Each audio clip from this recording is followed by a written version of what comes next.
Ms. Milin, is your expertise in the area, Mr. Bunn made this distinction, is your expertise in the area of tax avoidance or tax evasion or both? I would say both. I think the lines, there are situations where the lines might get blurry, especially on the corporate side. But in my...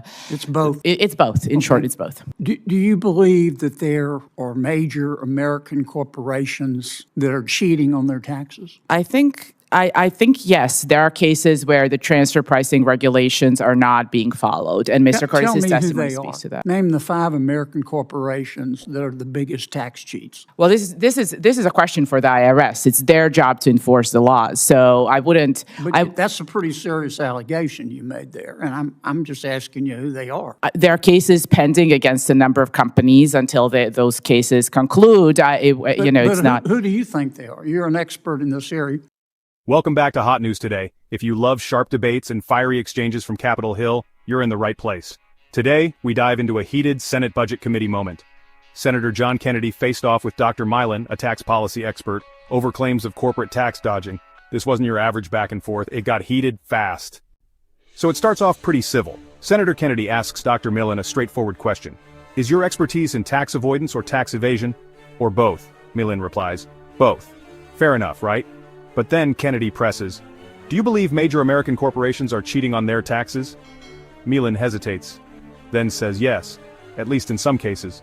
She claims corporations are skirting the rules using loopholes like transfer pricing, basically how multinational companies shift profits to low-tax countries. Kennedy leans in and hits her with a question, name 5 American corporations that are the biggest tax cheats. Milin dodges, she says it's the IRS's job.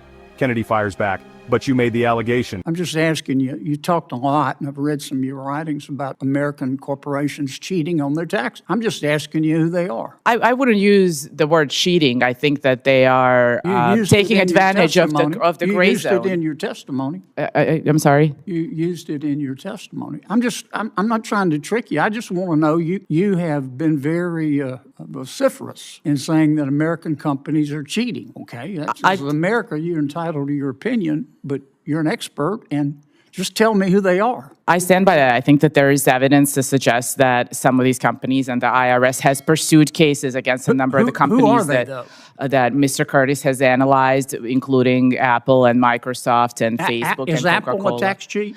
I wouldn't say tax cheat. I think that's putting it too strongly, and I didn't use that word. Then who are they? I wouldn't say tax cheats, but I think they are crossing the legal lines that have been set by Congress and by the IRS in the relevant regulations. And because the IRS is outgunned, they're not able to enforce the law. Even experts struggle to make firm accusations when big names are involved. As the clock runs out, Kennedy gives Milin one last chance. He says, tell me who the 5 worst are. Tell me in the last 23 seconds. Here's your chance. You believe there are major American corporations cheating on their taxes. You just testified to that. I believe you told me yes. Tell me who they are. I think there are the companies that Mr. Curtis discussed in his testimony. Tell me who they are. It includes some of the big tech companies. It includes some of the pharma companies that are. Who are the 5 worst? I don't have a ranking. I have not compiled. You don't want to say. I haven't looked into that. You understand it makes it hard to believe your allegations if you won't tell us who they are. Talk's cheap. You ever heard that expression? Thank you, Mr. Chairman. Milin says she doesn't have a ranking, hasn't looked into it. Kennedy shakes his head and ends with a line that sums up the entire exchange. Talk is cheap. You ever heard that expression? Whew. Whether you agree with Kennedy or Milin, this moment shows just how deep the divide is between academic theory and real-world accountability.